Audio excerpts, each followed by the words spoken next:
How are you all? Students, welcome in this class. In our previous video, we had discussed about the oxidation, and today we will here discuss about the oxidation of food, that is called the respiration.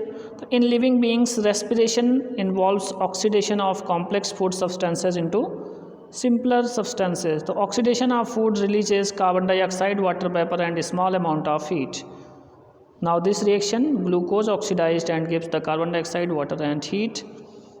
And here comparison of rusting and combustion. Now there are similarities between the rusting and combustion. So first is oxygen is required both, either that is rusting or combustion process, and in both the process oxides are formed. And the difference between the combustion and rusting, that rusting is a slow process while combustion is fast, and in rusting slow amount of heat is released but no light energy is released in this process, and large amount of heat and light is released in combustion process. Next difference is air and moisture and required. Here air and moisture are required for the rusting, but only presence of air is sufficient for the important for combustion process. Now next is comparison of combustion and respiration. So you know that combustion is rapid oxidation process and respiration is slow oxidation process.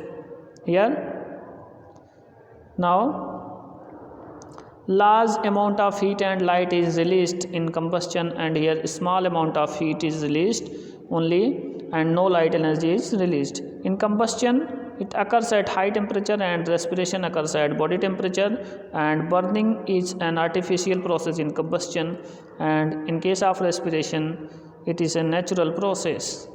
Now next is uses of oxygen. All living things, either that are animals or plants, use the oxygen of air for respiration. During respiration oxygen breaks down food to give the carbon dioxide, water and energy. This energy sustains the life of all the animals and plants. The animals and plants living on land take the oxygen required for breathing from the air around them, but the animals and plants, here in case of animals and plants living in water, take the oxygen requirement.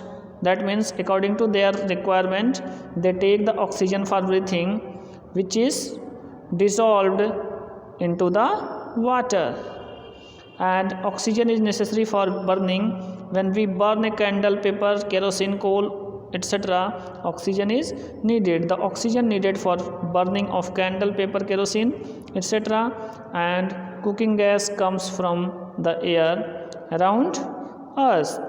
And oxygen gas contained in cylinder is given to patients in hospitals who have difficulty in breathing properly, and oxygen with hydrogen or with acetylene produces flame with high temperature. This means that is used in welding of metals. And oxygen is also used in chemical industries for synthesis of various chemical compounds. So examples are nitric acid and sulfuric acid. Now oxygen along with hydrogen is used as a rocket fuel. It is very important. And oxygen is also used in manufacturing of steel, and also used by mountaineers and deep sea divers also, as oxygen level is less at higher altitude and deep sea divers cannot use the dissolved oxygen of water for breathing. Now inert gases. Next topic is inert gases. So you know that helium, neon, argon, krypton, xenon, radon, these are examples of inert gases. So about 0.95% of air is noble gases, that are inert gases. These are a group of gases which don't react with any substance under normal conditions. Examples are given here. And importance and uses of inert gases. So weather observation. balloons are filled with helium since it is very light, and argon gas is used in electric bulbs and it prevents the oxidation of filament of the bulbs. Now neon gas, it is used in making glow tubes which are used in advertisement boards of shops and hotels, and radon is used to treatment the cancer, very important, and krypton and xenon are used in photography. Now next is water vapor. So water vapor, air also contains water vapor. We cannot see water vapor present in air because it is in form of gas. When air comes in contact with the cool surface, the water vapor present in it condensed to form tiny drops of liquid water on the cold surface, and the amount of water vapor the air is called humidity. So what is humidity? So the amount of water vapor in the air, that is called the humidity, and more the amount of water vapor in the air, higher is the humidity. Now water vapor comes to the air from the evaporation of water present in the earth, ponds, lakes, rivers, oceans, etc., and form also come from transpiration.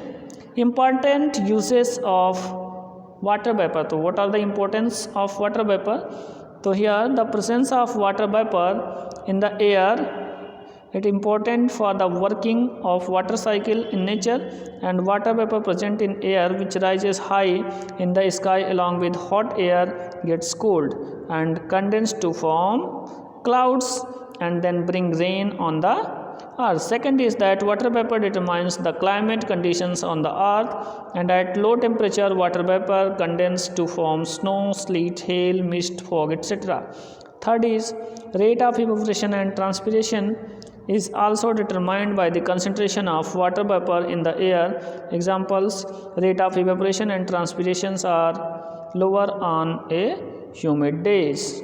Now dust particles, you know that dust particles are always present in the air, and the dust particles, they come into the air from a number of sources such as blowing of wind and traffic on the roads, dusting at home, and earth moving operations, constructions activities, and agricultural practices. The presence of dust particles in air varies from time to time and place to place. Excessive amount of dust particles present in the air may cause various respiratory disorders. Now this one is the diagram which shows that components of the air: oxygen, nitrogen, carbon dioxide, and inert gases and dust particles. Next is text your understanding about these questions. You will find the answer from given notes. And air quality. Next is very important, air quality. So the presence of unusually high concentration of harmful or poisonous substance in the air, that is called the air pollution. Now an unwanted and harmful substance that contaminates air is called the air pollutant. So air pollution and air pollutant both are very important. A substance become an air pollutant when it present in air in such concentration which is high enough to have a harmful effect on the living or non-living things. The major pollutions, so here in major pollutants which cause air pollutions are sulfur dioxide, nitrogen dioxide, and carbon monoxide, excess of carbon dioxide and chlorofluorocarbons, and suspended particle matters such as dust and fly ash. The vehicles, these fly ashes will come through the vehicles. And here sulfur dioxide gas is polluted air, causes respiratory problems. When sulfur dioxide will be there in the air, it causes the respiratory problems. It may even cause permanent lung damage. And nitrogen oxides attract breathing system and lead to lung congestions. Now, so this sulfur dioxide and nitrogen oxides are very harmful, and they also attack skin oxides of sulfur and nitrogen causes acid rain. So nitrogen oxides also contribute the formation of smoke. The carbon particles, nitrogen oxides and sulfur dioxide, they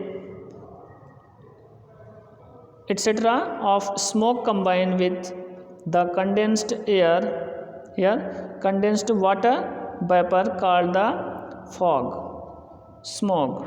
Now smoke causes cough and asthma and other lung diseases, especially in children. So this nitrogen oxide and sulfur dioxide is very harmful here. Then next is carbon dioxide. This carbon dioxide about you will study in our next session. Till then, thank you.